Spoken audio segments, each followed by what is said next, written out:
Okay. don't text anymore. Sorry for that delay, folks. I touched nothing. Are we back in action? Okay. So to get us through the Q&A, we can Oh, they changed the. Everybody just got booted out at the same time. okay, we all did. Welcome back. That's Sorry your for the recorded. difficulty. See if we can get everybody muted so that people can live their lives while doing this. Okay. All right, back at it. So in order to get through the Q&A, what we were hoping that we would do is just sort of launch in and give you a chance to ask some questions. Here's our request, that you go ahead and use the chat. So to just type into the chat what kind of question you want to ask, like your topic. You don't have to put the whole question in the chat, but just like what are you interested in just a few words. And then once the chat gets populated, after a minute, we'll start calling on people, and we're going to try and call on people so that we cover different topics and topics from different schools. So feel free, this is where we're going to start the Q&A part. If you've got a question that you would like to have answered, start putting your questions in the chat, and then we're going to try and start going through them. If there's anyone who can't read the chat, who can't see it because you're on a phone maybe, and you just want to out loud unmute and tell us your topic and what school you're from so that we can add you into the Q&A. Okay. So I'm seeing CSS location, Woodstock, balancing class size, Atkinson, DLI. I see lots and lots to discuss. Some process questions. Glencoe's in the house. I'm seeing quite a few people from Woodstock. Okay, so. Hi. A few of the other rooms we got booted off and it's not working. So I don't know if there's a way to let the people in charge know that the meeting room, like for instance, 3 and 7. Yeah, we understand that there was a system crash that happened a few minutes ago. And it happened to this room as well. I think most people got back in. We have far more participants than we expected. So you're welcome to stay, and we're going to do the best that we can to just get on through our Q&A. So why don't we go ahead and start? Demitri has a question about CSS and where it will be located. Demitri, do you want to quickly say any more about that? Sure, go ahead. Yeah, hi, this is Dimitri's wife, Sarah. Our son attends CSS currently, and obviously it's a big concern that this plan essentially boots CSS out of its location with no proposal of where it would go. And as I understand it, no building currently unused that would be large enough to host us. It seems like it would essentially potentially end our program, and that's deeply concerning to us. There are a lot of minority students there. There are a lot of children with IEPs there that would be very disrupted by this. So we just want to know more about how this plan could move forward with that. So I'll just start by saying that I think that that's a great concern of the coalition members as well. And the tension that they're attempting to balance is that the Harrison Park K-5 community will also not have a building in 2022 because the building that they're in right now is converting to a middle school. So there's a K-5 population that will not have a building, and the Clark building is located in the Harrison Park boundary. Other options that they've looked at are having the Harrison Park K-5 kids distributed across a bunch of different buildings, at least 2 or more. So that, and at this point, they're really interested in trying to help the Harrison Park K-5 kids stay together. So I don't think that this isn't final.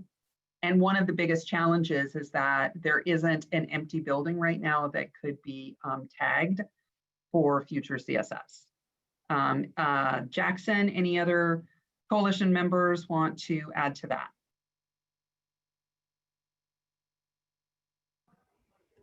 I guess I would just add that that concern has been expressed by a lot of the coalition members as well. Thank you. Okay, so I'm going to move on to a question that is from Andrew Plumbach about the Atkinson feeder pattern. Yeah, so I'm an Atkinson parent. I was just curious how the decision was arrived at about specifically moving Atkinson out to Harrison Park, which is much, much farther away in terms of both as the crow flies distance. Atkinson's closer to Kellogg than Marysville or Creston or Woodstock or Lent, but also I think it's the kind of thing where Division and Powell are both high crash corridors, and I think having Atkinson really close to Kellogg, it makes a lot of sense to have Atkinson students from the neighborhood program be able to walk and bike to middle school safely at Kellogg. And I guess if that was even a consideration or any input that was provided on the front end of this, I'd be really curious to know how that decision was reached. Okay, thank you. Any coalition members want to? So I'm also going to just say at this point, we're going to try and get through as many clarifying questions. There's a lot of the hows and why questions that in this room tonight, we just may not have time for many of those, but are there any coalition members who want to specifically talk about the rationale for Atkinson as part of Harrison Park?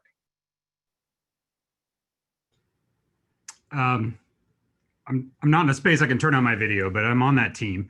And hi. And it came up immediately because I live right next to Kellogg. I've been watching it get built, and we go and play in Atkinson, and it was ridiculous to me to think about having to cross 82nd instead of this nice new school we've been listening to get built for the last 2 years. So I totally agree with that. It does not seem right. The rationale behind it was about co-locating the DLI programs and how those feeder patterns would work. And so while they understand that going from Atkinson to Harrison Park is not ideal, they are coming back to Franklin. But I've said adamantly throughout the groups that it doesn't make sense, and I don't think anybody in my neighborhood is going to think it does either. I don't know if that answers the question. It's not really a rationale, but that's the thinking that went around it, I guess.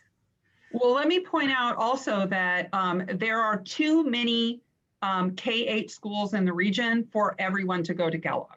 So that's one of the rationales for why a second middle school, the board is interested in a second middle school.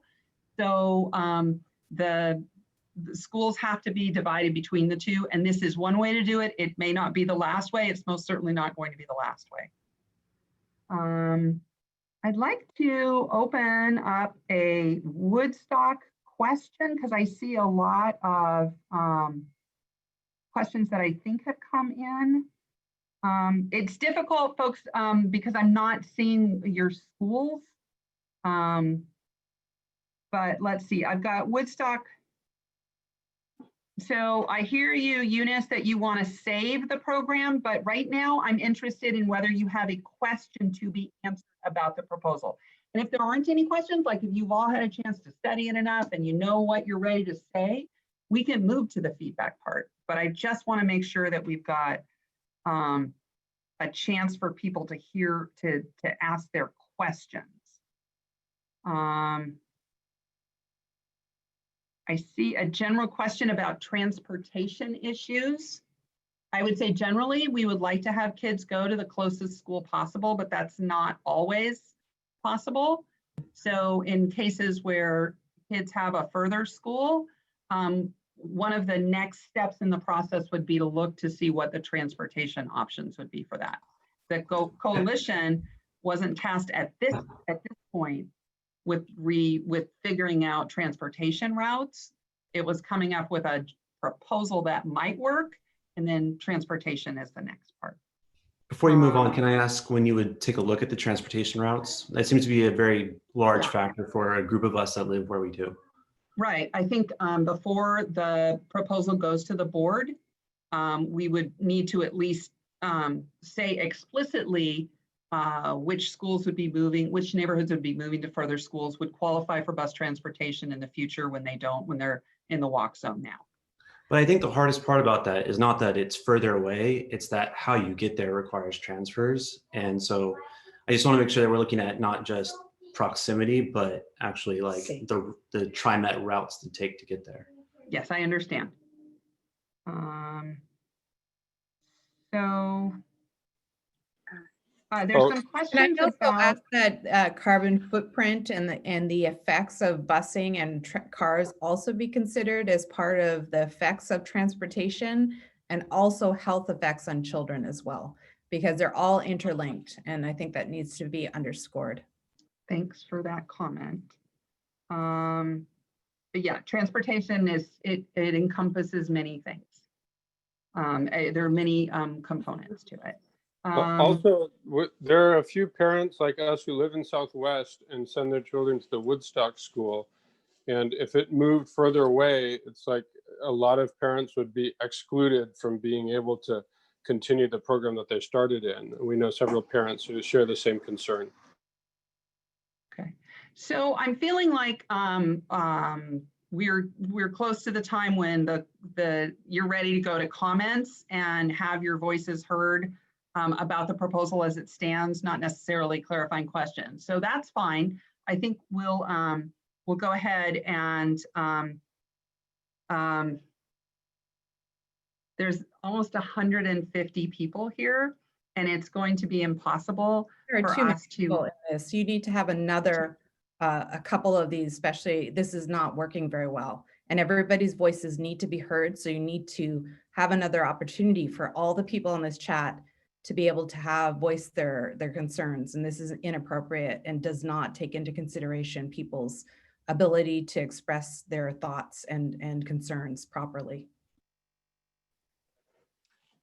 So I'm going to say thank you for that comment, and we're going to try and do the best we can with the time that we have. We have an hour, and it's with so many people and so many chats coming in, it's becoming really challenging to try and even find a way to fairly recognize people in some order.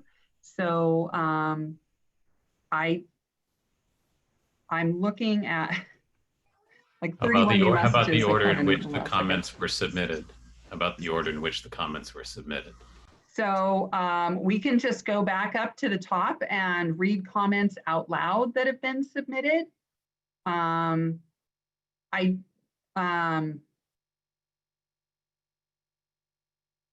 also think that I have a proposal. So my proposal is that I call on people by the school their children attend, or the school that they're most interested in. And I'll just put out a name of a school.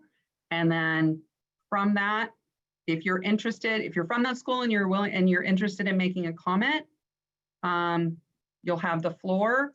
And then we'll go to the next school and we'll keep going through the schools, and then we'll come back. Can you live with that idea? I think one of the sections of this meeting was to actually go through questions around the proposal. And you said that there's difficulty with the number of people here, and I understand that.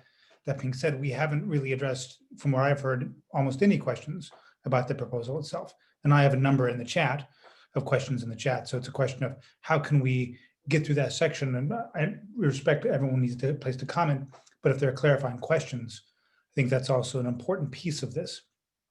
So. Yes, and at this point, because there wasn't a way to sort of really sign in just once the way you would in a typical forum, I'm just trying to find an order that could work. So if people could live with the idea that we're going to go in school order, can we? I'm fine with starting with Woodstock and working our way back up. So. Unless I'm open to, let's give this like 2 more minutes to try and figure out the fairest way to get through the next 56 minutes. And And I'm at Woodstock. I would be glad to make a comment if that's okay, clear. so I've got a number of people from Woodstock. I also had Lin from Woodstock who said he had a number of questions that hadn't been answered. Matthew, we can hear your comment. I need you to keep it to a minute or less, and then I'm going to go to Lin, and Okay. then we'll move on to the next school. Thank you, Judy. I want to give a shout out to Jackson and to Rosie, to whom I both know. Thank you all, and to the coalition. I'm actually speaking on behalf of Shu Ren, who wrote a letter to the district that was extraordinarily concerning in terms of how little the Chinese native speaking community has been involved in this process up to this week, and how the proposed scenario appears to ignore the needs of that community, presuming to serve them. And I see other comments in this chat about the Shu Ren concerns, and that's all I'm here is to amplify that voice, because we do not, I've heard from Shu Ren many times, the chair Maggie, in the meeting on Tuesday when they actually met with the Chinese speaking families, there was no one from the coalition present to hear their concerns. So in any case, we feel we want to support Shu Ren and the Chinese native speaking community's concerns. They are not being addressed in this scenario. Thank you. Thank you, Matthew. And that letter was shared with the entire guiding coalition. Lynn, in less than a minute, could you please share with us, Lynn from Woodstock? Sure can. So the overall goals of, one of the goals of the rebalancing is to pull the dual language DLI programs out of existing neighborhood schools. I question that assumption because I don't have any details about what the benefit of that is. There's been discussion around, well, there's potential equity problems with the neighborhood schools and people want to get in, can't get in. On the other hand, what about, as people have commented here, the benefits of having neighborhood schools where people who live in the neighborhood can stay in their neighborhood? But it's really, the ultimate problem I have is that the specifics of the goals, the specifics of the benefits to the children is not clear. And that at the same time, I also look at the performance of the schools in some of these different tracks, and I'm talking about the state performance guidelines. And I wonder if there's an expectation, because this is my second point, that there would be a reduction in academic performance from the students because they're moving from one school to another. We could easily predict that based on the performance of one school compared to another. Has that been considered? Are those predictions available? I also wanted to add from the social and the emotional impact to the kids that in the current Mandarin Immersion program. And I feel like they have already under a lot of stress during the COVID, and this change will definitely damage like their relationship they have built with their friends. Sorry. So very emotional about this proposal. Yep. I think by the number of people you're getting participating in this type of questions you're getting, I think you can tell that these changes are deeply unpopular. Thank you. Thank you, Lynn, and your companion. I'm going to next go to, is there anyone here from Vestal School who would like to speak? Anyone from Vestal School tonight?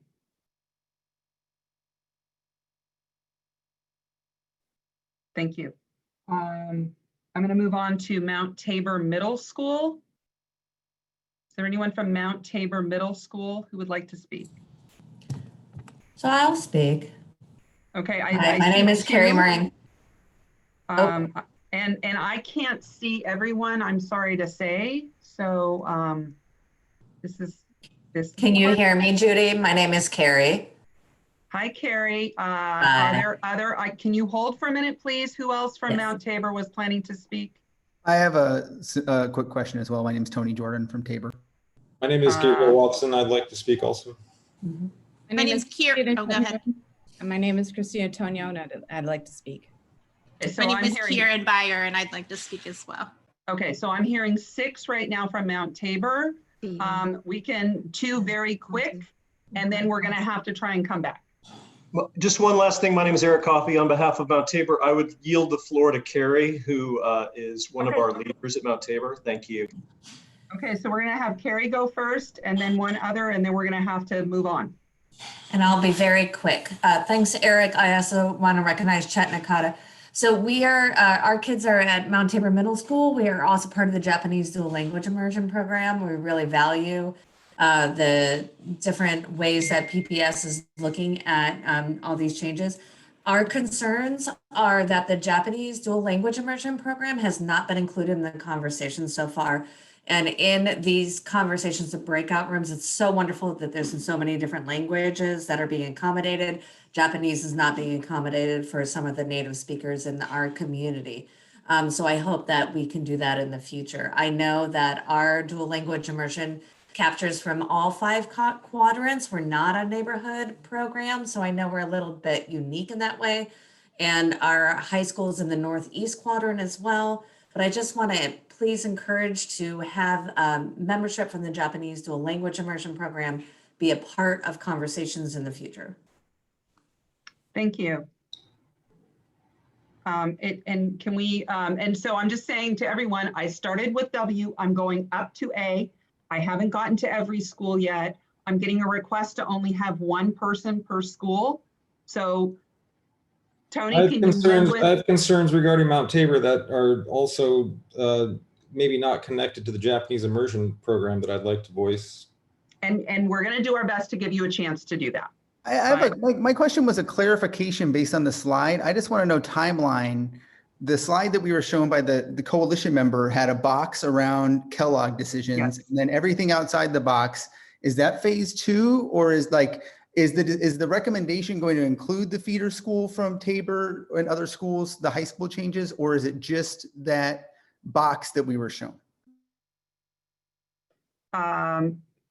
So Jackson or any other committee members, do you want to try and help with that? Honestly, it's been unclear to committee members as well. Hi, I'm Melissa Shockner, the principal at Bridger. Hi, Melissa. Hi, guys. The pink box is what we are tasked to work on right now. So when you look at the visual, what we are bringing forward in the decision is about the pink box.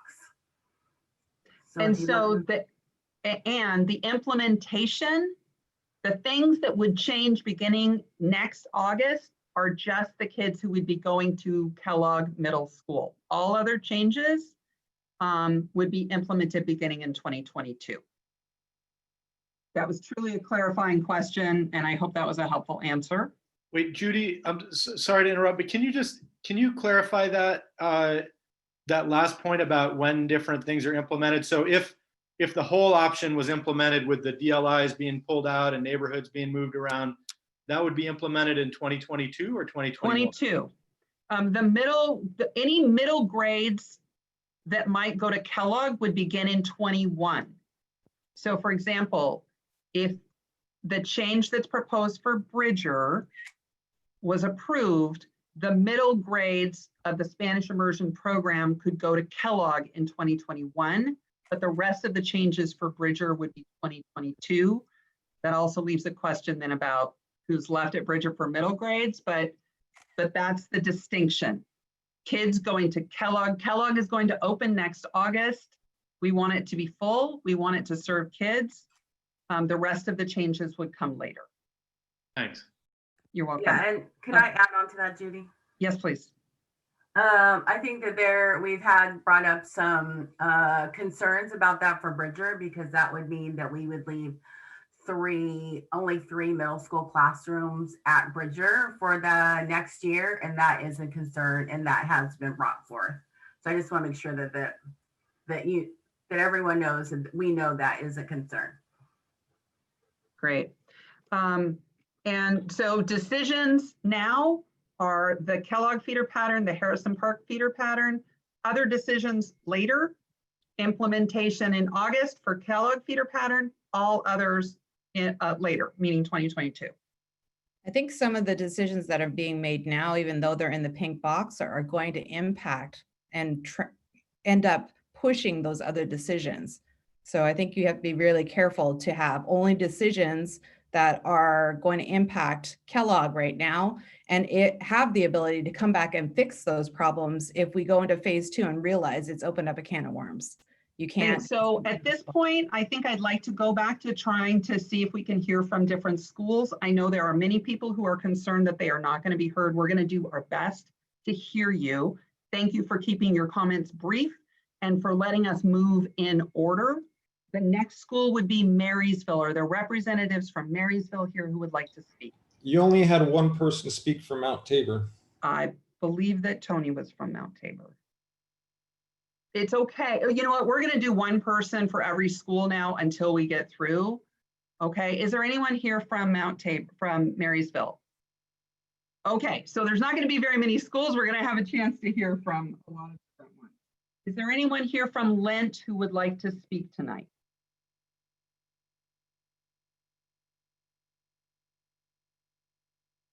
Anyone from LYNN who would like to speak tonight?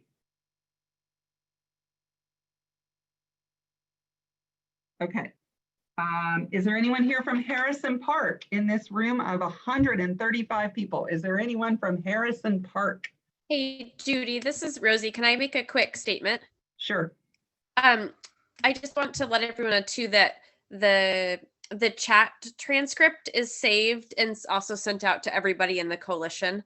So just know that if you have something in the chat, that's another form of officially making your statement and expressing yourself. So even if the room is full and it's frustrating to not speak, but the chat transcript is read by almost all the coalition members. So putting something in the chat is also another way to get your voice heard.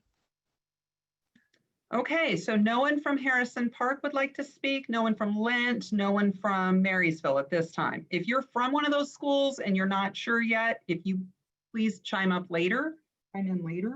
I'll also I'm ask sorry, about. but thank you for letting me speak for at Mount Tabor, but I didn't speak for the entire Mount Tabor community. I think the neighborhood side really needs to speak there in the community chat. I'm only a part of one part of the program. We're not finished. So I'm just trying to find out who's in the room so that we can focus on the schools that remain so that we can hear from all aspects of those schools. So I think we are down to Atkinson. Let's see, is there anyone here from Arleta tonight that would like to speak? What about Glencoe? Yeah, Glencoe I know is in the room and would like to speak. Is Creston in the room and would like to speak? I would speak for Creston. Okay, so we've got someone, can you hold on just a moment?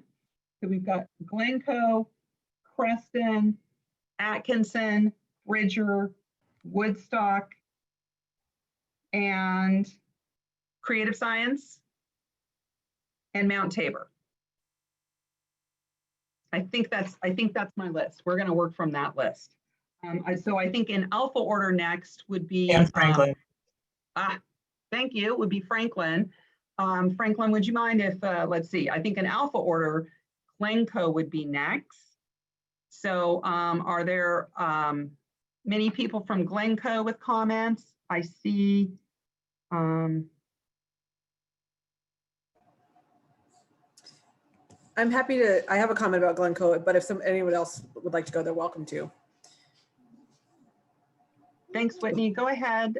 Okay, my comment, at least on behalf of Glencoe, is that we have just a very serious process concern. It's really hard to evaluate the fairness of this and take that in when our voices haven't been heard. My understanding is that there's zero representation from Glencoe, and so it's just really hard to evaluate it or trust the process when you're completely excluded from the process.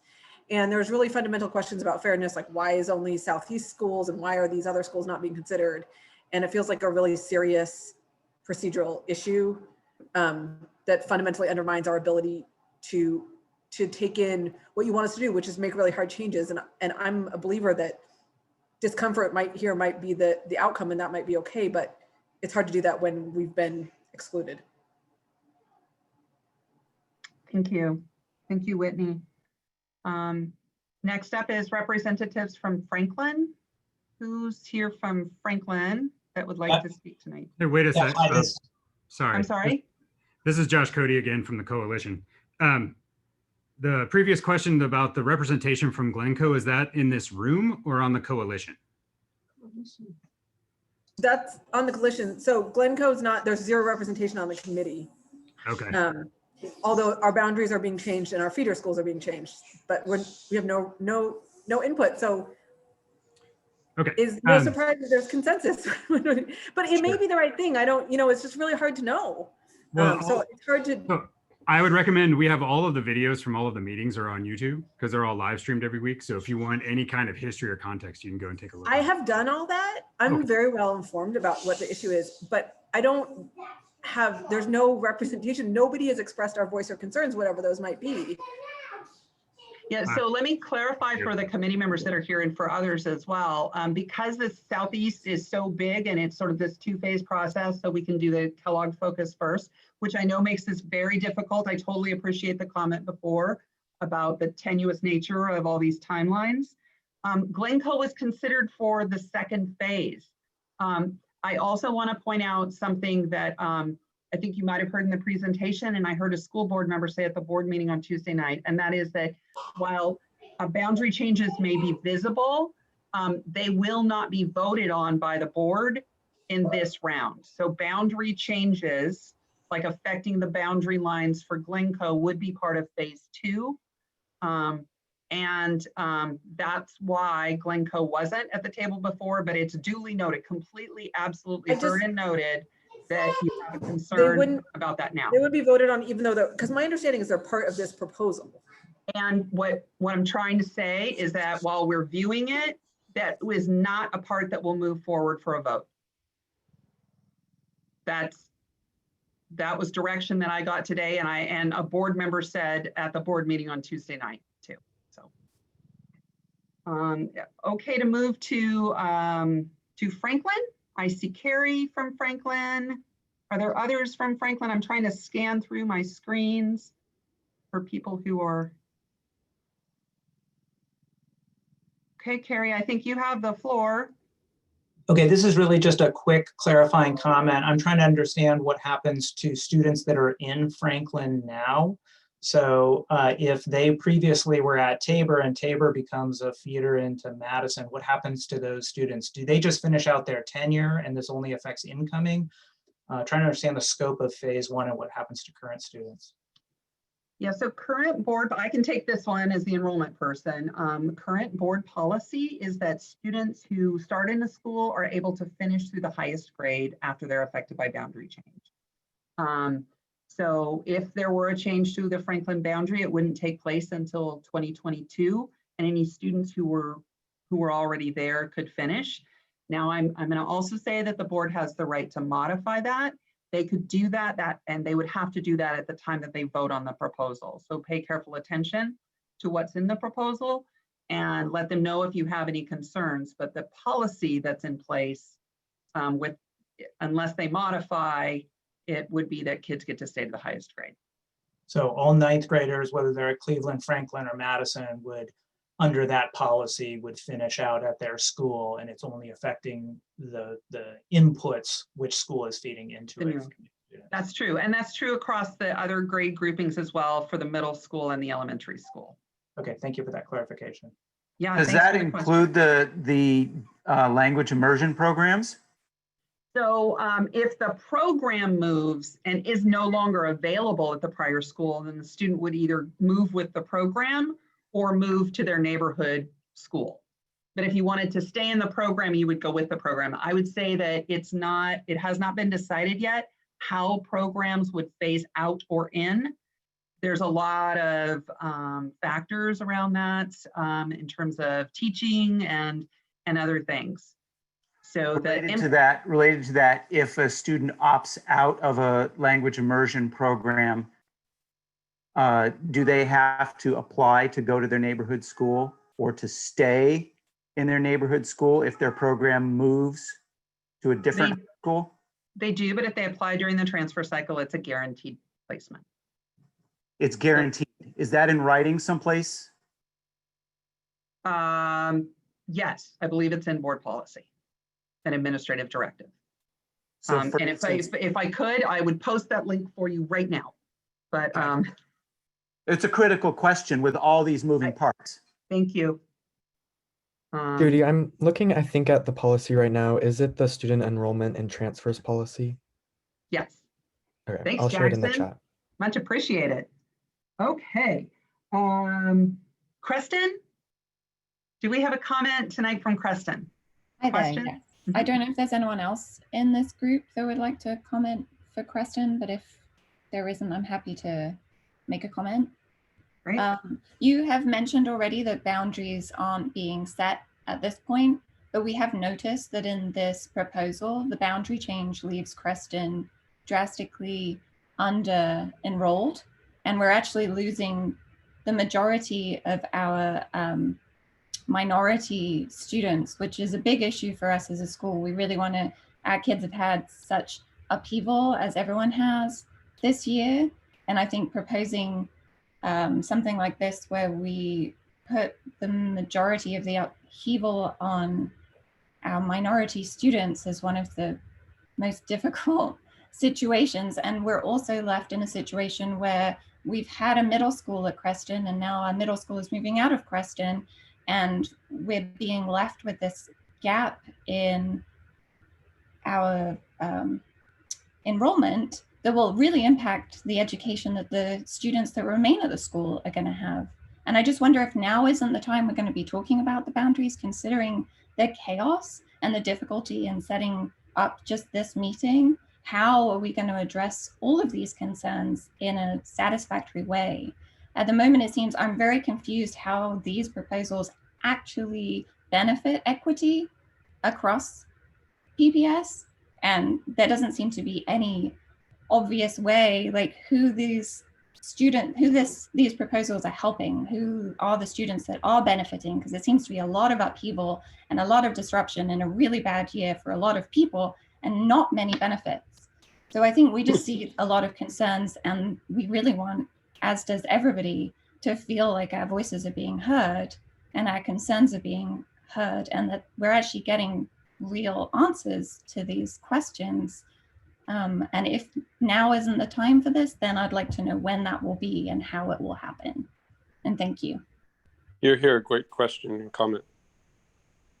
Thank you. I'm wondering if any of the committee members, I know that those were broad and important comments. The one question that you had about this really small enrollment potential, I know that's a question that's been of concern for the committee as well. And I'm wondering if there's any guiding coalition members who just want to talk about your thought process as you've been looking at these challenges.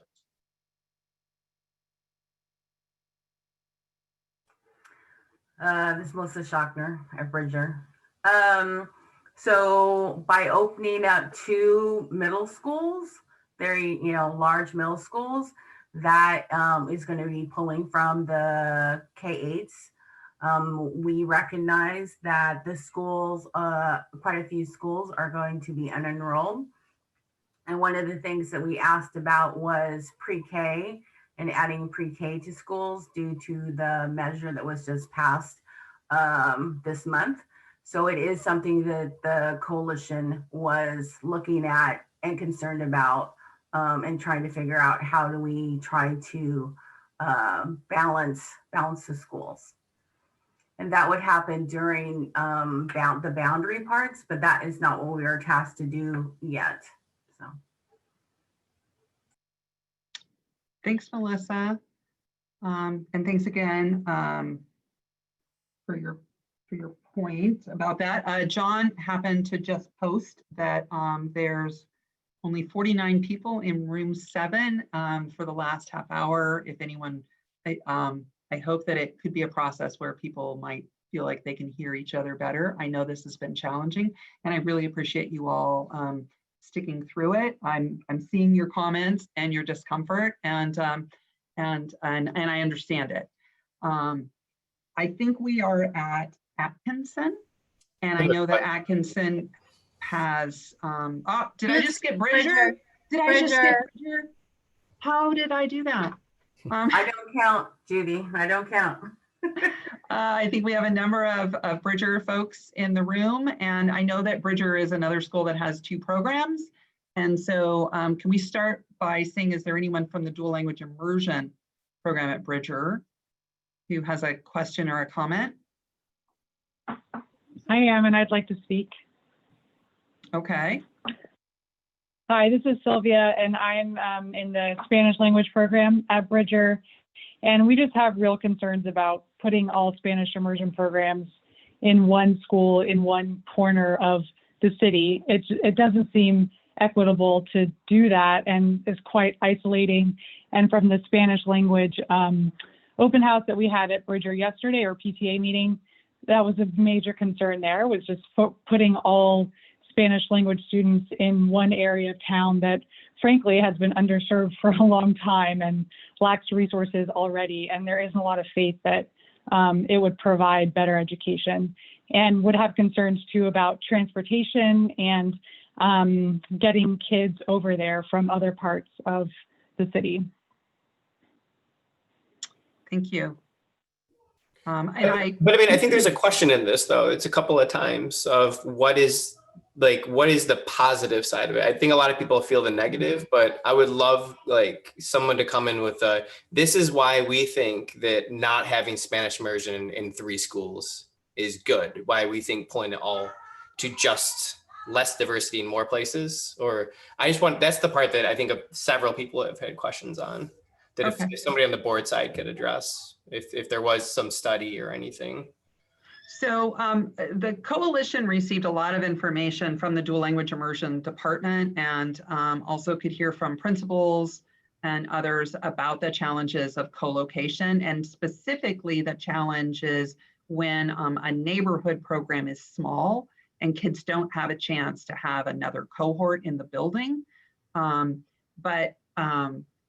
So what we learned is that both are strong models. The model of being co-located is a good model. The model of being whole school is a good model. But for instructional focus, the whole school model is the strongest. So I probably can't do full justice to the rationale behind the whole school versus the co-location. The one thing that the board has strongly asked us to do is address schools where the co-location is not balanced. Now, for those of you at Woodstock, you perceive that, or you have that 2 strands of neighborhood and 2 strands of immersion. So that's a more balanced, but we have a number of schools that aren't as balanced. In Southeast, that's primarily Bridger, and in some grade levels, it's LYNN. So looking to resolve that and to have whole school if possible because of the instructional strength that you can and focus that you can have was worth considering. I would say, and committee members, you chime in, please. This is one of the most challenging parts of the discussion, how to achieve either of those things well and serve kids as close to home as possible, particularly those who are native speakers of the target language, without isolating people from the center of the city and areas, communities that they know. And Judy, I think one of the missing voices, there's a number of missing voices in this conversation. One is Marysville, Arleta, a number of other schools that you called out who are going to be really impacted and who have higher free lunch percentage than most of the schools who are on this call right now. Another missing voice is native speakers inside DLI programs who will be impacted by these changes. And we've heard within our school, at least some voices from native speakers in the DLI program saying that this is not good for them and not what they want. And I can't speak for that interest, but I will observe that from what I've seen in this meeting and other meetings and in the comments, that those are voices that really haven't been heard. And I'd kind of like to know what PPS is doing to equalize the voices that they're speaking here and making sure that the loudest, best organized, most affluent voices aren't the only ones who carry weight here. Thank you for that. One thing I can say is that there have been focus groups in native languages all this week. and families from DLI programs and other like neighborhood schools have been invited and have been attending those. So the feedback from those sessions will be included along with the feedback from this large, mostly English session. So Judy, there's can I hop in? Go ahead. I just wanted to touch on two things. So we've been having a lot of focus groups, and coalition members have been invited to the teachers and the principals, but no one was invited to the dual language immersion or native speaking focus groups. And I guess that just is not, it doesn't go in line with equity because we're not hearing those voices directly from them, but we are hearing from a lot of English speaking and teachers and from other focus groups. So that's one thing that I wanted to raise up. And the second thing is, for me personally, the portrayal of how the district wants co-located programs to be treated has been a little off, simply because the last few meetings, it has appeared to me that they've changed the goals, and it feels like the way they are wording how we want co-located programs to be treated is that the board goal is to eliminate them, when in actuality, they just want balanced co-located programs. And I think that has really driven this scenario 10, where we are trying to eliminate, like that was the main goal and driving behind it was to eliminate co-located programs, when that was never the board's intent or goal that they set forward. Thank you, Jackson. Well said, Jackson. Okay, so, all right, so we were at Bridger DLI. Did we hear Bridger neighborhood? Are there any Bridger neighborhood families on this call? Or on this, in this room? Okay. Okay, I'm a Bridger neighborhood parent, and I wanted to give somebody else an opportunity if they're on this, in this room, but I guess not. I have a parent of a neighborhood student and a DLI student, so I kind of see both sides of all this. And I just want to let everybody know and just remind you that Bridger is the most affected school in this proposal. We're talking about completely dismantling Bridger. Spanish DLI goes to another school, and the neighborhood program goes to another school, and a completely different program comes into our school. So I just invite you all to be thoughtful of that as you think about your schools, because we need to remember that this is about change for equity, and that means everybody needs to do some changing, and it shouldn't be up to one school to take all the change. So I guess what I'm saying is, Bridger is ready to change. We know there needs to be some changing, but if you could consider minimizing that impact, maybe consider not taking the neighborhood program out of Bridger, and maybe Clark becomes the all Mandarin DLI program. But I think that we need to really think about who's getting, where the change is happening, who's it affecting, have you heard their voices, and have you considered spreading out all that change? Thanks. Thank you. Well said, and strongly agree. Another Bridger parent here. Thank you. I'm going to move back to CSS because I think I inadvertently skipped CSS. Is there someone else from Creative Science School who hasn't spoken yet, who has a comment? Hey, Judy, I'm here, but I want to open it up to a parent, since I know we're just doing one question per school. So just checking to see, are there any CSS families here?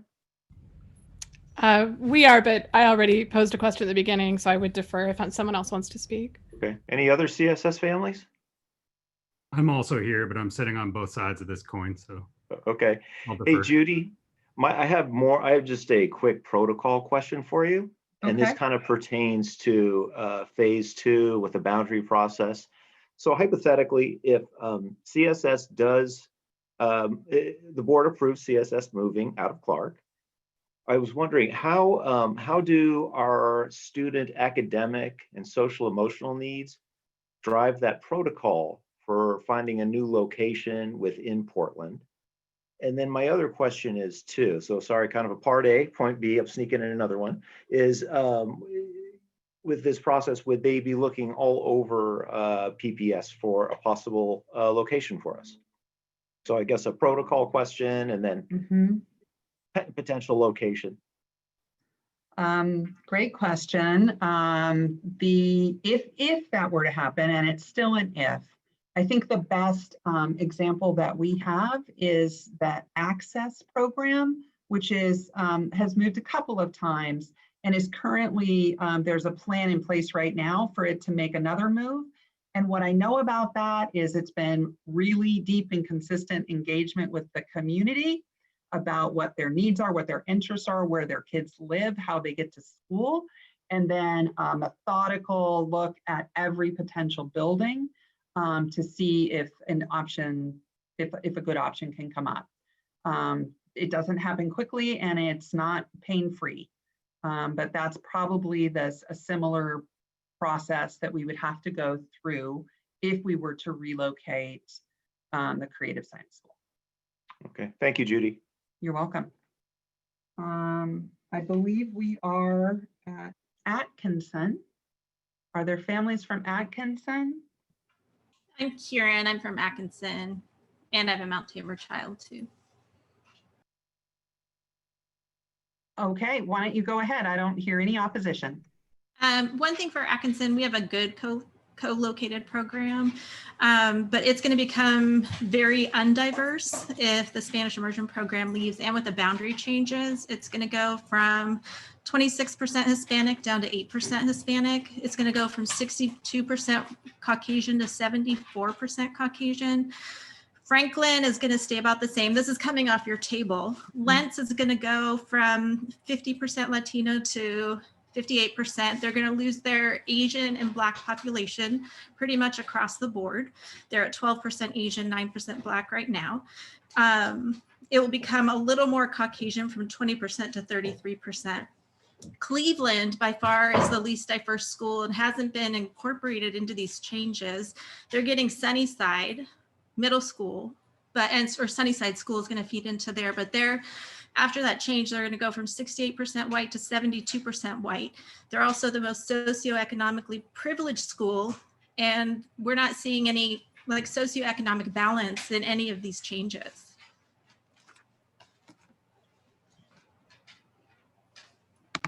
Yep, that seems very inequitable to me.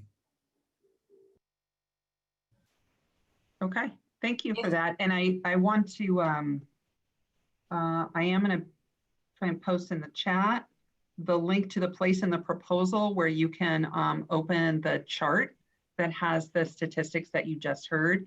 And I also want to say that because these scenarios, as you can tell, this is a really complicated set of information and issues to solve for. And some of these tables, the committee themselves really didn't get to see and spend much time with as part of their planning for this meeting. So yeah, I think the questions that you have are probably shared by other Guiding Coalition members. I don't know if Guiding Coalition members want to or not, but. I have one other comment about the DLI program. Jennifer Fontana, who's a principal at Atkinson, did her own research about where DLI native speakers come from. And by looking at everyone going to Lentz, she's actually calculated that all the native speakers will have to, except for those who live right at Lentz and are already in the DLI program, there are more native speakers who will have to travel farther to get to Lentz than native speakers in the program that won't. So that the transportation costs across the board for every school are going to increase. And then Atkinson is going to go down to 40% capacity with the boundary changes. And I just hope that it doesn't get lost as a school. Thank you. Thank you. Okay. Well, we have about up to 20 more minutes. We started a little late. If people want to stay late, I can certainly stay a little longer. You've been really patient and great at listening. I think we're back to Woodstock, and so the Judy. Yes. Yeah, Josh. I'll turn on. Let's see if I can get. Hey, there we are. To address the question of equity within the coalition and how that's coming up in conversations, I will say that there is extremely vocal opposition to the proposed equity that's coming out of all of these scenarios every week. Like, we keep ending like, this is not the answer. Like, and they say, and we have to push forward with something to show that what we're trying to progress towards. It's definitely not finalized. And I would say that we are dissatisfied more than satisfied with the process and with the resulting, with these results. We feel what you're feeling. We've been complaining about these things within these meetings every week. And we will continue to do so. I'm not sure, that doesn't really help, but kind of lets you know where the thinking is. Okay. So and by the way, the table, I saw some questions about it. It's definitely in the proposal. It's a table that really, it's only been available for a couple of days, but it is, if you go into the proposal, you can find that table there. So I think we've got Woodstock, Mount Tabor, Glencoe. At a minimum, those schools have speakers who, additional speakers who were concerned that they hadn't been heard. So I'd like to go back to Woodstock, and who else from Woodstock would like to raise a comment? Hi, this is Lin from Woodstock. Well, not exactly. So I am interested in getting my kids into the Chinese immersion program, but he's not old enough yet, but we've been keeping a close eye on it, and we actually do not understand like the changing of the Chinese program and move everything to close to 80 seconds just to get more Chinese in, because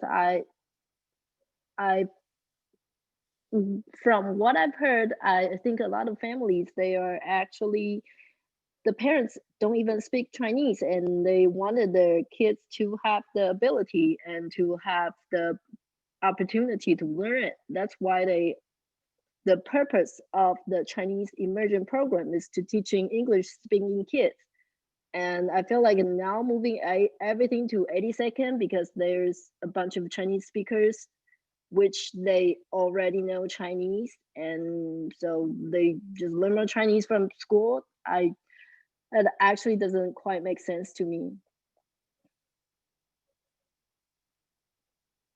And one thing, are we going to get any like updated answers to our comments tonight, or this is just like gathering information? And if that's true, and we would like to know like when we'll get like official feedback on everything we said. And that's it. Thank you. Thank you, Lynn. As I said, we're going to try and answer the questions that we can. Some of your questions are really broad, and the questions, for example, about the structure of dual language immersion, we probably need to develop better tools based on the information that have been provided, so it's more accessible to people, because it is in a lot of different places. There's been so much feedback received to date. I don't know if coalition members want to speak to this, but it's been like reams of information to get through just for every meeting. So I can imagine that there's going to be reams of new feedback. At some point, we're going to make an effort to try and summarize it, and that will all be accessible. All of it's accessible. It's just hundreds and hundreds of pages at this. At some point, we hope that it gets maybe simplified, but we don't want to lose the nuance and the variety and the depth of what people are saying. Any comments, committee members, to help with that?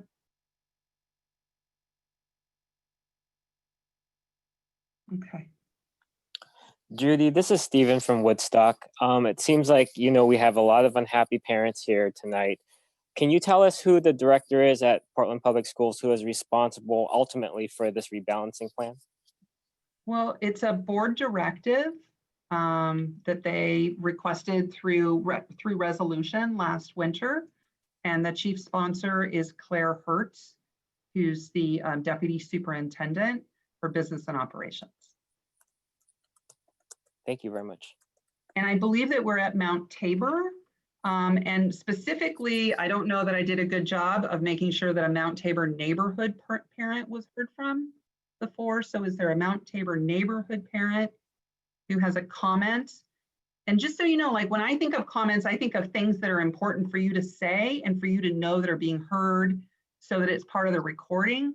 I don't always think that every comment is one that you expect a response. So that's why in some cases it's, you know, thank you and we're moving on. It's not that you're not heard. Hi, my name is Claire and I'm a Woodstock neighborhood parent. Okay. I'd just like to say that I'm feeling really like the conversation is dominated by the lottery focus programs, and that for those of us who live in the neighborhoods where the feeder patterns are really important to us, we don't have the option of pulling our kids to go to a different school, that we're really concerned about, you know, how our programs are affected by the loss of these diverse programs. At the same time, it kind of serves that the families that are opting into these programs that require transportation by definition of the program are having kind of an imbalanced say, where we don't really have a choice. This is where we live and this is where we're going to be going. And so I'd like to make sure that we all weigh the kids that are in the neighborhoods where we are as just as important. Thank you. Thank you. So with that in mind, Mount Tabor neighborhood families? Any voices from Mount Tabor neighborhood? I would say something, but I want to give the floor to anybody else who's at Mount Tabor to speak if they'd like to. Yeah, I have a quick comment. I live at Mount Tabor, less than a mile away from Franklin, and what I've noticed in a few of the proposals is the boundary lines are basically pushing my family and I out to far out, 3 or 4 miles away in Northeast, I think. And I don't quite understand what the thought is there and why you would be moving people who are so close to a neighborhood school out, you know, to go across town. So let me see if I can take a stab at some of the high school level changes. Franklin is very crowded and there's space at Madison. So the committee looked at a couple of different ways to make some shifts. One of the earlier ways had some kids that are further east and further south remaining in the Madison feeder pattern as part of Harrison Park. Harrison Park feeds to Madison now. But in the last couple of weeks, most of the committee proposals that were being considered made a big shift and had kids that were further east and south stay as part of the Franklin cluster, which meant something needed to move from Franklin. That's not a perfect rationale, and I'm not trying to advocate one way or the other, but that there are kids further away from Madison who would also go to a closer school with that change. It was just one of the options for trying to bring some relief to Franklin. But distance is certainly noted. So thanks for that comment. May I chime in about the Franklin overcrowding as an issue, if I may? Okay. From the information I've had presented to me, this proposal does not actually address the overcrowding issue at Franklin, leaving it on pace to be at approximately 116% capacity at 2024 with any of these proposals as is. Given that there are still so many concerns about these proposals, I'm wondering if we might be able to go back to the drawing board and look at some that might fit a little bit better in terms of their ability to address the overcrowding as long as we're redrawing boundaries. Yeah, thanks for noticing that. And I see it coming up a lot in the chat as well. That And I has been a believe I've heard huge it from, concern. yeah, go ahead, Josh. Yeah, that's been a huge concern. So the thing to me that's most important right now is that this is not a final scenario. This is a scenario to show you what we're, kind of where we are. The other coalition members in here, I think I've seen nodding at the time. I don't think this is what any of us wanted to put forward. This is not the one that we would champion and say, hey, this is the right way to do it. We are trying, as hard as we can to find something equitable to everybody. We're trying to keep the kids in mind, keeping them together with their groups, keeping them together with their families as much as we can. With their families. We're not going to do that part of it yet. Keeping them together with their friends and their cohorts, and through how that goes all the way through high school, and trying to really see about, how we can frame things equitably within the small amount of schools that we have to work from. So I would say we've never left the drawing board. This is one of the drawings we captured to show, but we have not, there's so many outstanding issues with all of the scenarios that I don't feel, that we are super close to a final answer. And I would like to echo what Josh is saying. Yeah, we're so far from a solution that meets even the coalition's goals, that, yeah, just pretty much what Josh said. Yeah, and also with centering student voices, there are only 2 students actually on this coalition and 80 other members. So really centering student voice, that goal does not seem to be met at all. And when I asked about getting like focus groups for students, the engagement officers were very dismissive, and I have not gotten any responses. Also, there were supposed to be more students on the coalition nominated by principals, and that never happened either. So if Josh, Rosie, and Jackson are all on the coalition, and they're all saying that it's moving really fast, and they're not comfortable with the decisions that are being made, and then everyone last week had to choose one scenario to present, it doesn't give me much confidence as a parent of 3 kids in this process that in a month we're going to have a decision that feels good. I don't understand. I really think no one wanted one scenario to be given out to you guys. We wanted 2 to be given, the 2 that we reached the most consensus on, and even the one that is being presented has been presented as this is what we think is best, when in actuality only 1/3 of people said that they do not like this at all. Thank you for sharing that, Jackson. And my understanding, I'm from Atkinson, is that the people of color on the coalition strongly advocated for more than one scenario to be presented to Southeast Portland Public, and there are over 800 people in these calls, and they have a right to that information. And the people of color on the coalition pleaded and begged, and they were completely silenced and ignored. And that is why we're looking at scenario 10, which segregates Native speakers. It is not what Native speakers want that I've heard from, and certainly at Atkinson in our dual language immersion program, they do not want to be segregated to LYNN. And I know other Native speakers feel that way, and their advocates were not even able to voice opinions because white coalition members were the majority. And that's who voted for this proposal, white coalition members. And we need to be talking about segregation, and other groups are talking about segregation right now in groups that are going on, and ours is not. And I think it's important, and Jackson, I appreciate you bringing it up. People of color in the coalition are not supportive of scenario 10. Well, and I think what speaks to that is the consistent calling out of this process being centered on white supremacy. And the response to that being called out is really not a response at all, but rather, I wouldn't say validation, but reasoning behind why it isn't, while community members continue to say it is.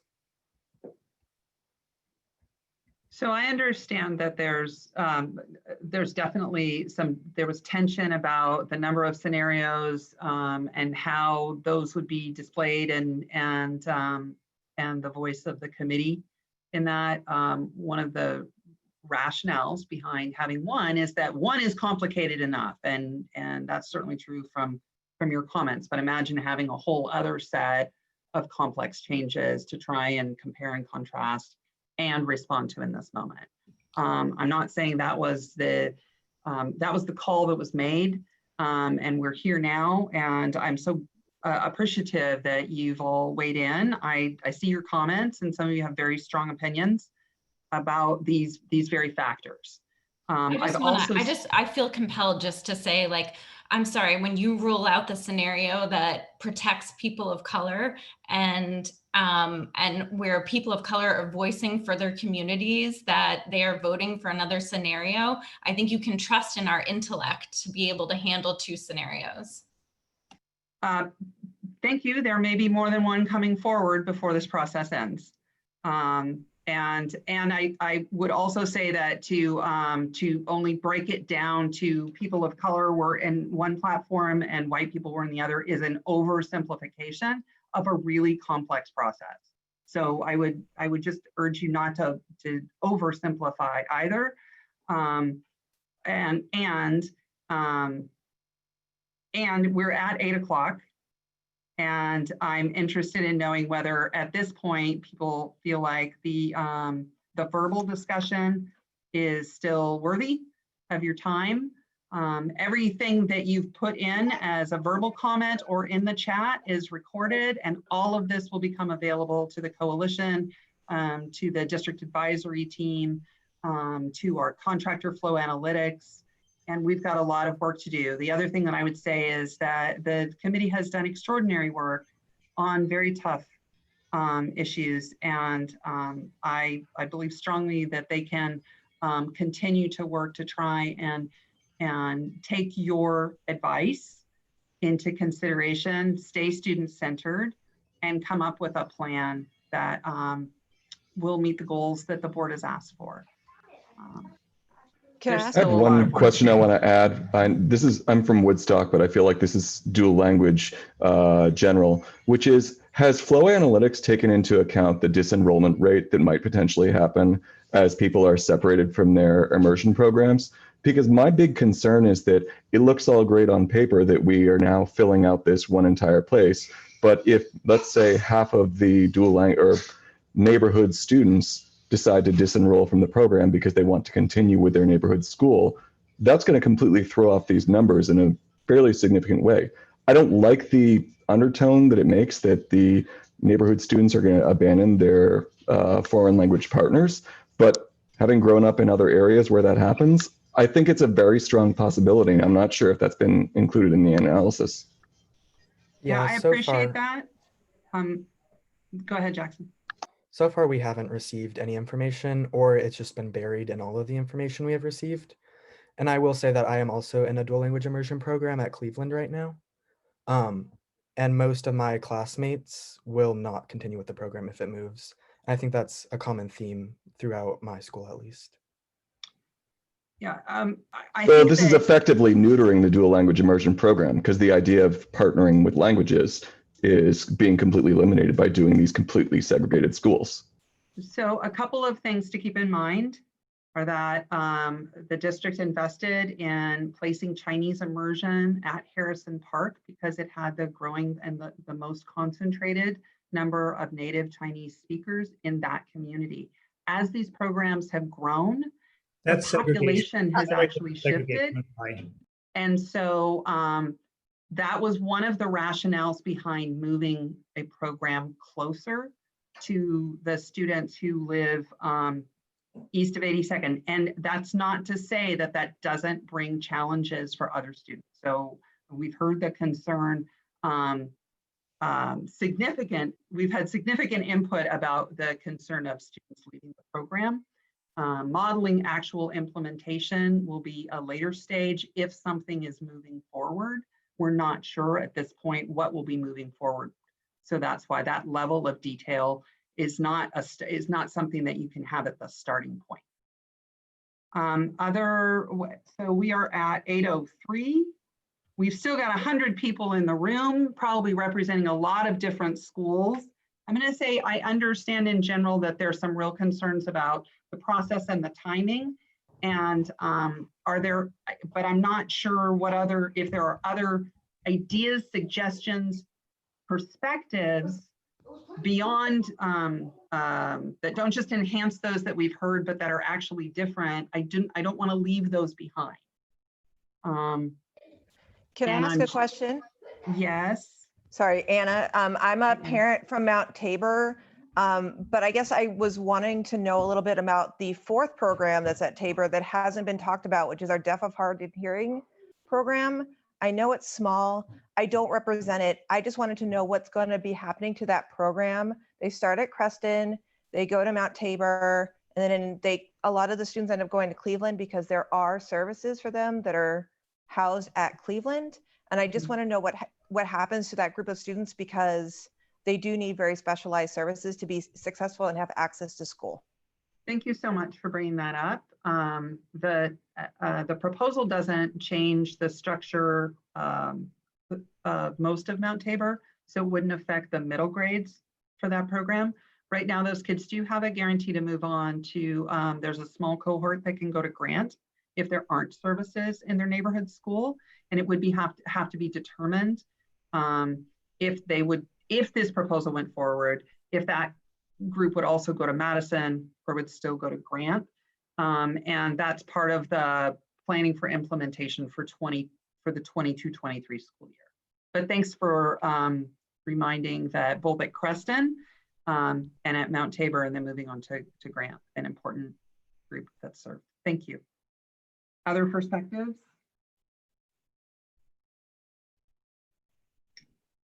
I guess I would like to sort of echo Jackson's point of having a student voice at the table. I feel like student perspective, and I have 3 children. They have felt like they have not had an opportunity to learn about this. They didn't know about it, and it's going to impact the kids the most. And I know that there was a presentation at the PBS school board this week focused on student-centered objectives. And I think that has a big missing piece in this, and we need to listen to students.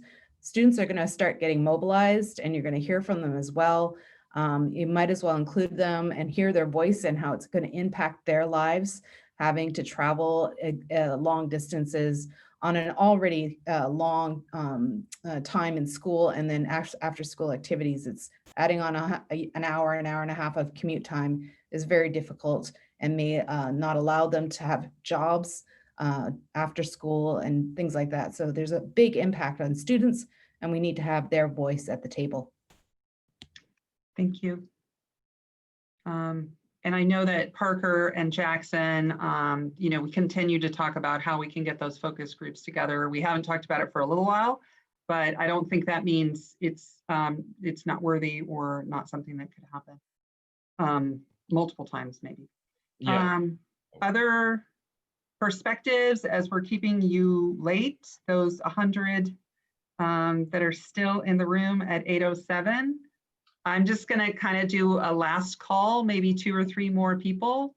And then if you haven't yet, I'm going to encourage you to, take a deep breath, take in what you've heard, and go ahead and complete that survey. I have a fair sense from what you've said so far of what we can expect to see there, but it's when we can put those surveys against each other, and there will be hundreds of them just from this evening, where the patterns are really going to rise up. So I really encourage you to take a few minutes and complete that before you leave or soon. It's actually open until Monday.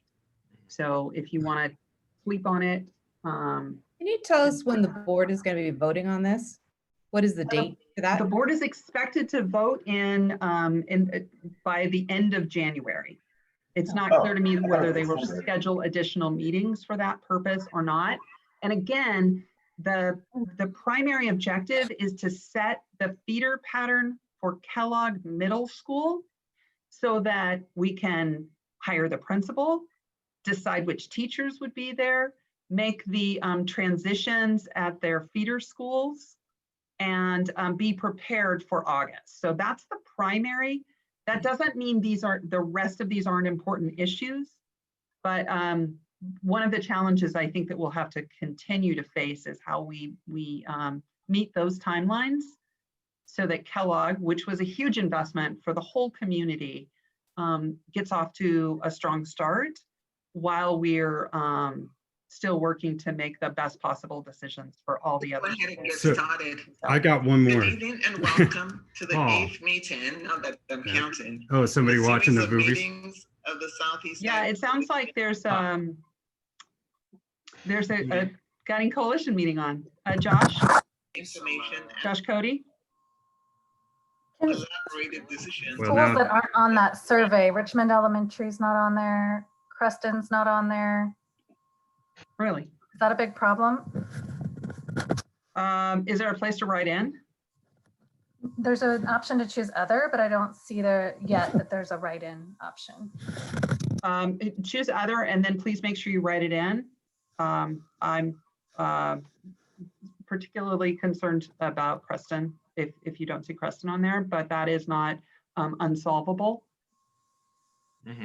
How will that be communicated to Creston and Richmond, who's been left out of representation on this coalition completely? Judy, do you have the option to mute people? Somebody has a video going.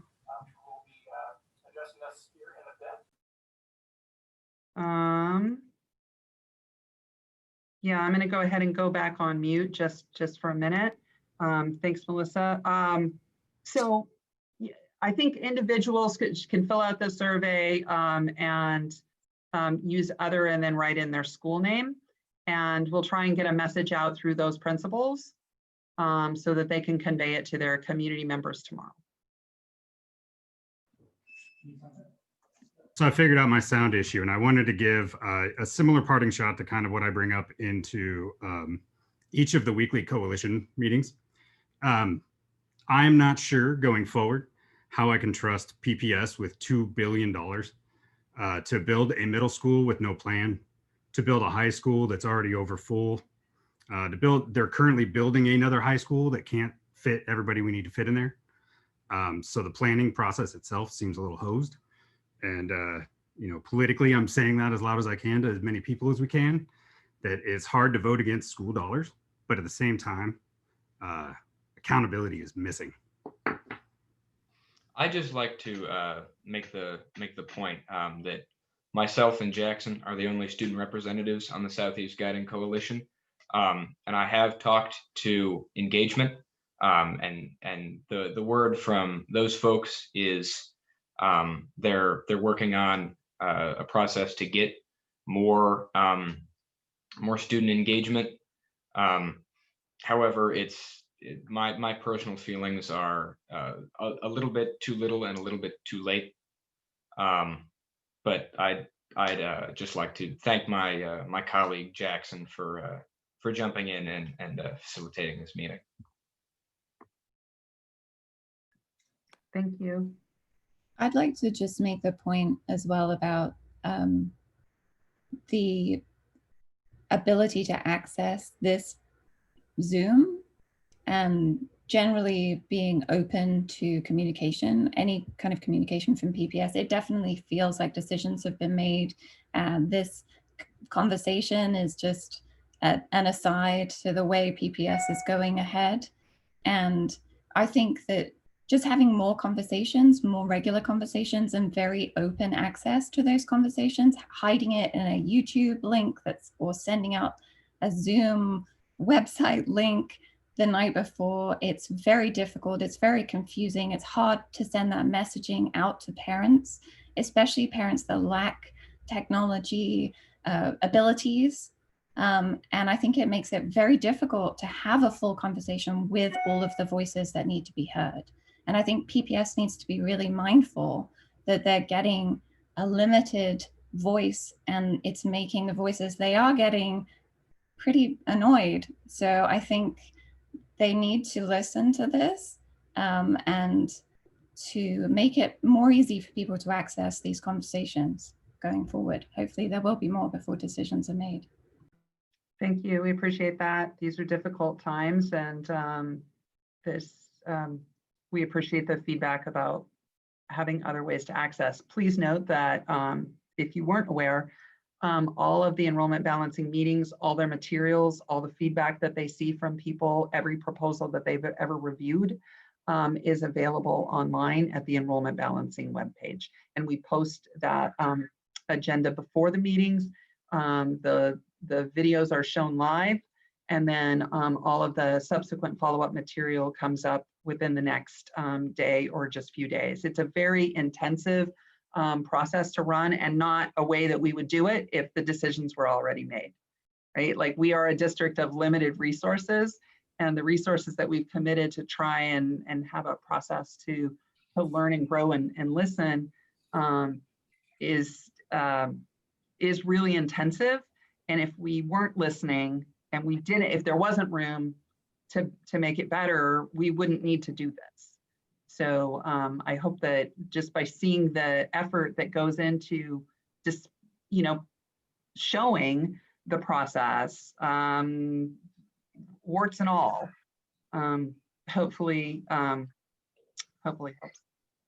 So I think we are close to. I just wanted to say really quickly, Judy, may I speak? Can you hold on a moment, please?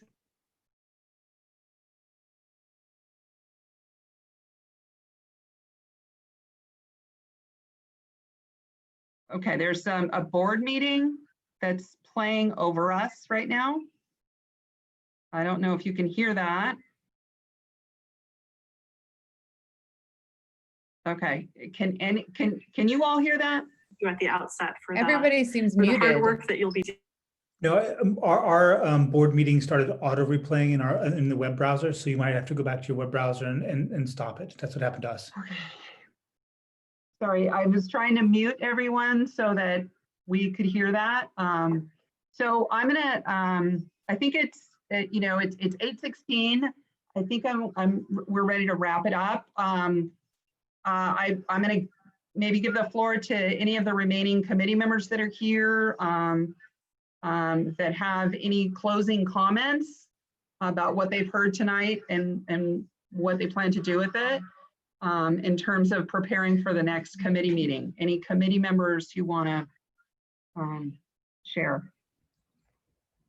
I'd personally like to keep hearing from the community members. I don't know if that is okay. I mean, why do we have to shut down the meeting at 8:16? Just a question. Well, at this point, I can't make the audio change. So,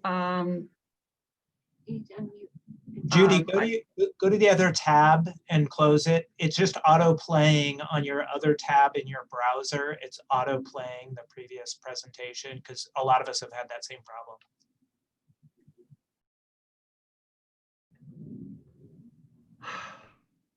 Thank you.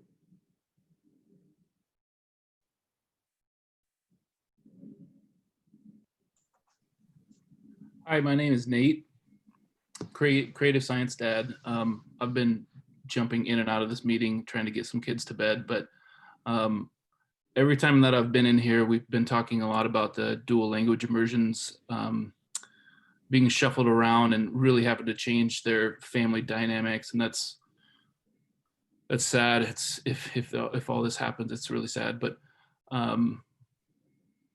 I have 2 kids at creative science right now, a third one on their way, and I'm kind of starting to realize like that creative science might not even be a thing anymore.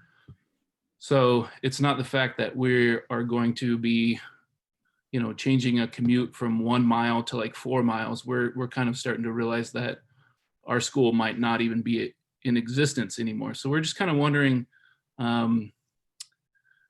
talking to other parents at CSS, we're kind of, it feels like we're just kind of on our own starting to shop around for real estate to park our school, assuming that changes are going to happen. So we're just kind of wondering, like, what is it possible that a school like CSS that has such a strong family following simply just doesn't get transferred to any other school, but simply just gets erased from existence. That's kind of, I've been waiting to hear more people talk about that tonight.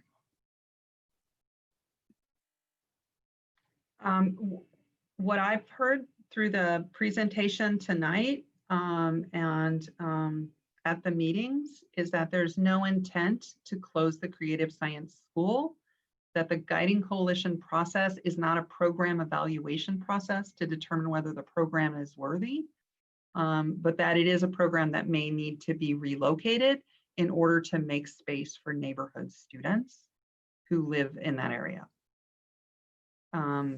Is there any way a general public person could pursue, I mean, I've done this a little bit on my own the last few days, like, how can we pursue available school buildings, PPS buildings? It sounds like some people have already said tonight, there's only a select amount of schools that can be filled and they're already being shuffled around. And so creative science, like if it does move, we're looking for a building. So is there a way that parents can get involved in looking for property to just move our kids to, or is it just kind of like, you know, if there's a gymnasium open somewhere, then maybe we can land it. Tents. There you go. So Nate, I'm on the coalition. Hold on. So Judy, you said earlier something about the access program. I'm not sure. That was the last time I was in here. I was changing some diapers and stuff, but I heard something about creative science and then the Access Academy. I don't know what that is. What reference were you making there with creative science and access? Okay, I'll try and clarify. The best precedent that I can share for how we would go through the process of finding a new location for creative science is the process that we've gone through recently with the access program.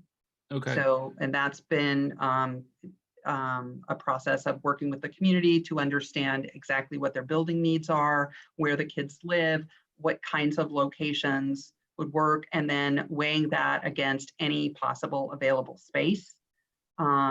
With access, and this could be true with creative science as well, there's a discussion of whether it would be co-located or standalone.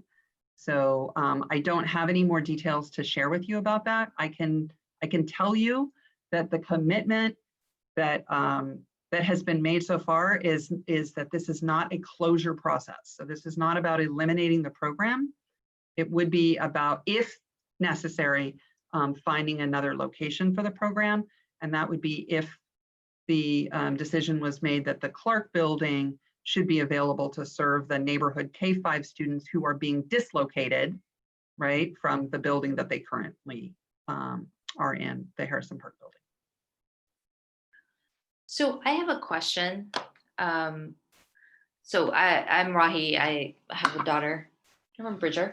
I guess the biggest question I have is, with the concentration of DLI programs in one building, and I apologize, I had a work meeting earlier, so if you already said this, are there additional resources, staffing, services that will be provided that would make that a better environment for families and kids? And I'm thinking of, the Center for Black Excellence, which PPS, is really investing in, and we're investing in on the capital side as taxpayers, but really there's programming, and there's this idea that you create the center, folks will go, and for whatever commute you're doing, you've got, this like incredible programming. And so I'm just wondering, and I know it's late, so if that could be part of your presentation, like, what does that mean? Like, where does it go that extra mile for those families and for our families and for services? And so it kind of makes it, as opposed to like, we just put folks together and hope like there's some natural like benefit, like I'm sure that there's more programming, and I'd love to have that more clarified and committed to. And then I would just say the second thing that I just, one of the themes that's troubling me on this call is when we talk about neighborhood parents like pulling out of PPS, like it just feels like what we used to say in the 80s and 90s, white flight. So is that what's the undercurrent of what people are kind of threatening? I'm not sure, but it just feels a little bit like undercurrent of that. And we want all families to stay in the system. And so I don't think kind of threatening to leave and purchase a building or go like pull your families out of PPS is really going to answer the collective struggle that we all have to make this really fantastic public good even greater for our kids. So I just hope like we can get to some place where we could feel more empowered to invest in the public system that we have as opposed to pull out and go somewhere private. So anyway, maybe I misheard it, but it felt a little like it was going down that road. So maybe in future presentations, at least on the DLI piece, if you could share like what more will people get with, you know, programming that's concentrated around language and community.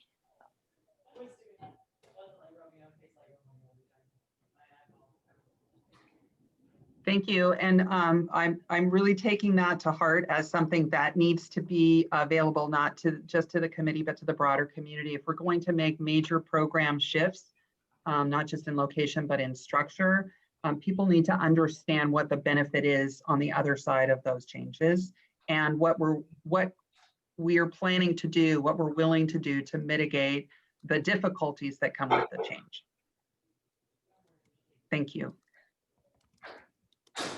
So Rahi, that was a great point to bring up. I think some of the other breakout rooms are having, from the texts that I've been getting, are really heated exchange and a lot of people threatening that. I do want to stay in PPS. I want my kids to stay in the PPS system.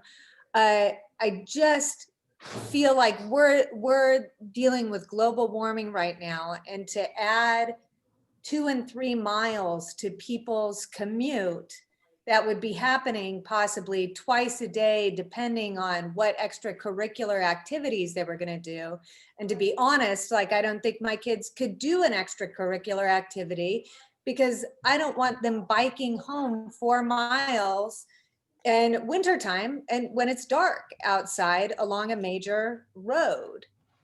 And I'm just hoping that we can have people closer to their neighborhood school. I mean, they could be at their schools, like the closer schools to them. Sorry.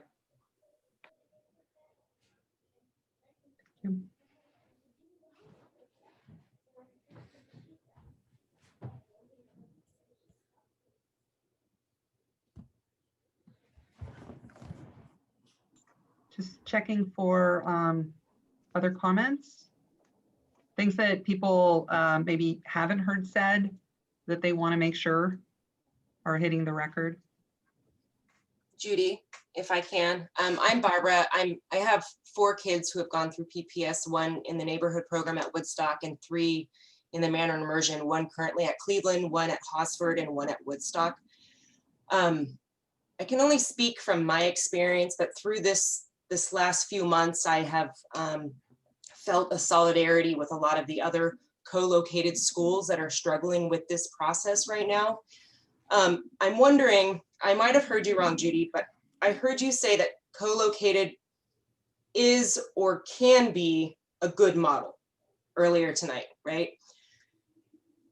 Part of the focus that I'm seeing from the Guiding Coalition is that they are tasked with doing away with co-located programs.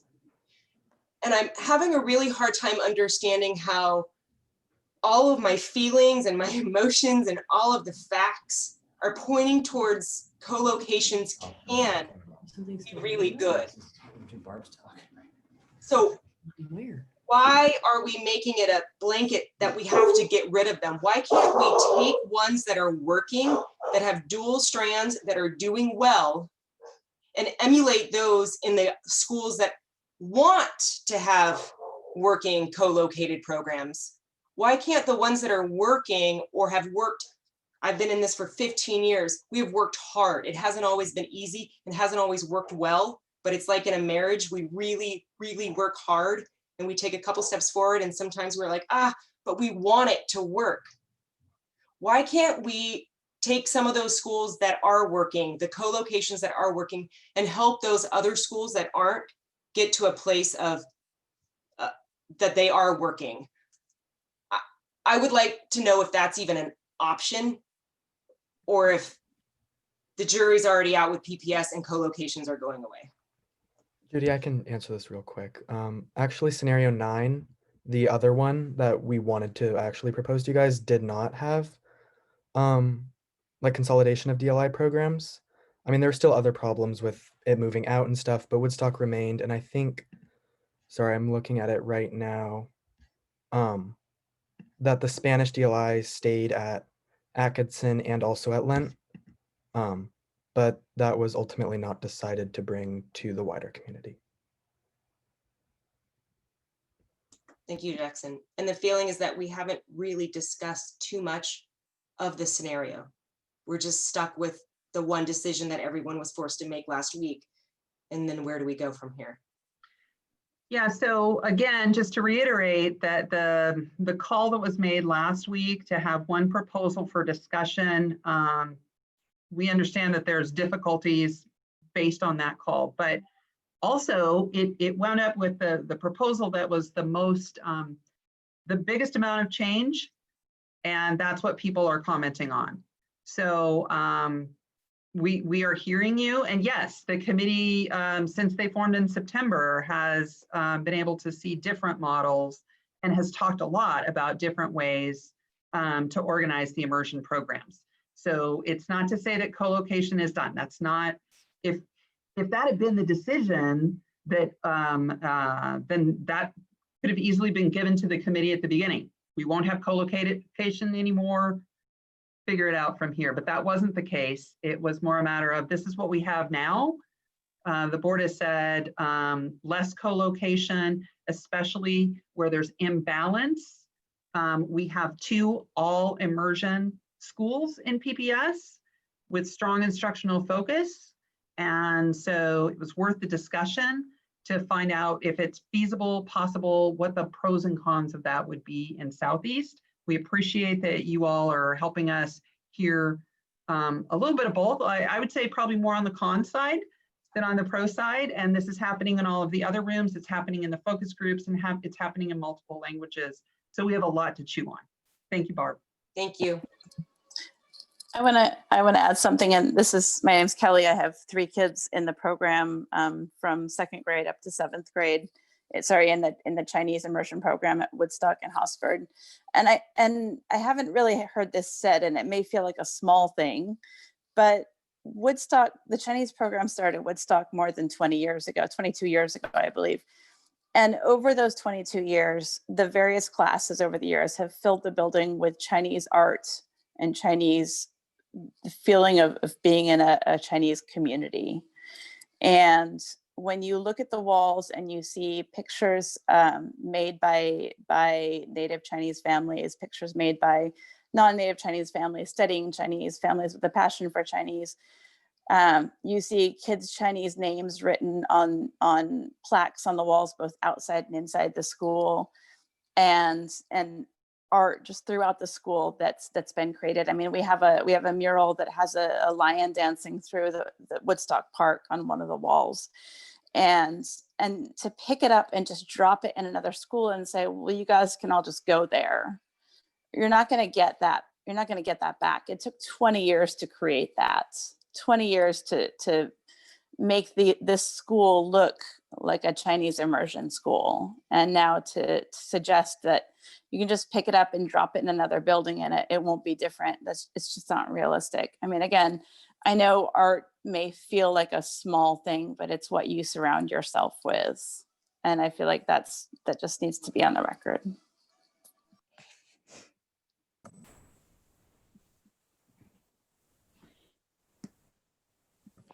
We feel the same way. We've been thinking about how difficult it is to construct a program, that it takes a lot of time and effort to put something together. So thank you for stating that so beautifully.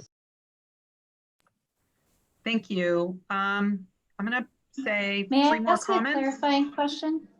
Yeah, so three more comments or clarifying questions, and then I'm gonna need to sign off, and I think when I leave, the meeting closes. So the first, please go ahead.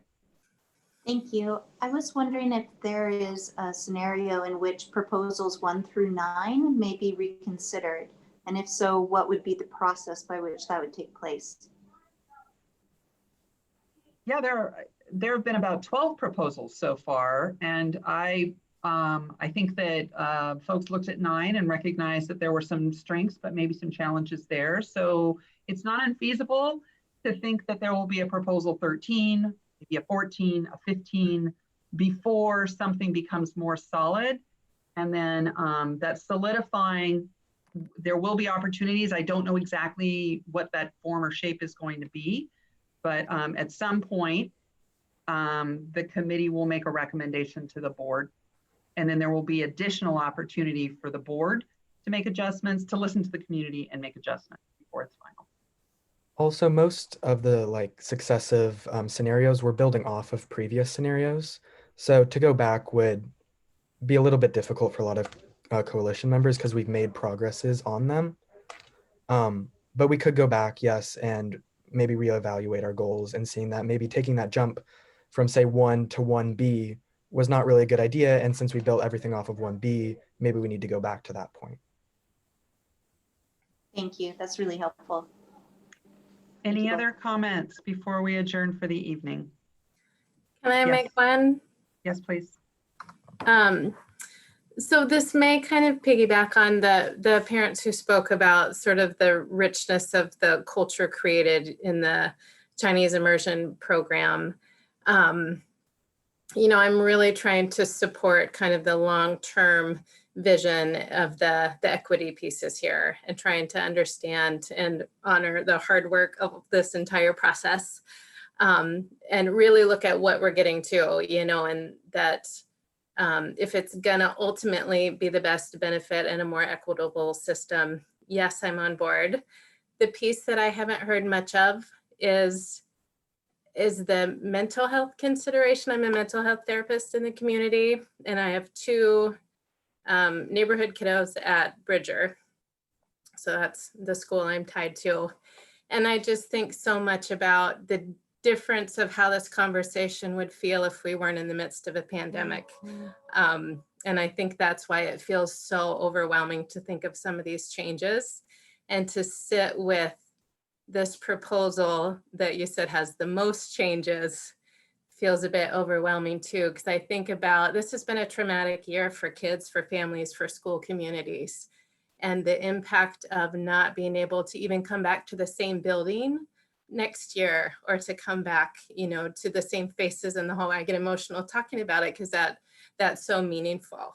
And to split, you know, our Bridgers at dual immersion and neighborhood program. So to split that whole community and then they're all in different school buildings just feels hard. And so I just hope that that kind of mental health aspect, which to me is an equity piece as well, is really considered. Thank you. And Angela, I couldn't agree with you more on that. And go ahead, sorry. Julia, sorry. I also wanted to make sure because I'm a native speaker of Chinese parents, I also want to make sure my community's voice is heard. Like as far as when I talk to other parents, the Chinese speaking parents, all I heard is they don't understand the program and they also very upset. And I just want to make sure the board is, you know, making sure to hear our voice as well. You're muted. Thank you. Thank you for sharing that. And with that, we understand that there's a lot of work left to do, and you've given us a lot to consider, a lot to weigh, and a lot to include. in these next rounds, and I'm really taking to heart personally this experience. I've been involved as a boundary change manager in 2 different districts for almost 2 decades, and I've never experienced anything quite like this. So your words are really like personally resonating with me. And I'm just one very, very small piece in this. So thank you. And I appreciate you being here. Please take the survey and please stay engaged. Please stay a part of this. Please allow us to part at this time, accept the non-closure, no decisions made tonight, lots more work to do. We're grateful for the coalition, for those of you who are here, for those of you who've been supporting meetings in other languages, other opportunities to gather with families. And thank you very, very much. Good night, everyone.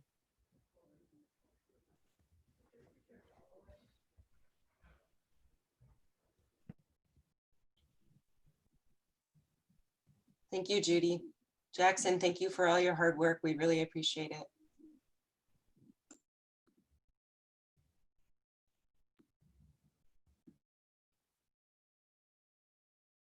Thanks all. Bye-bye.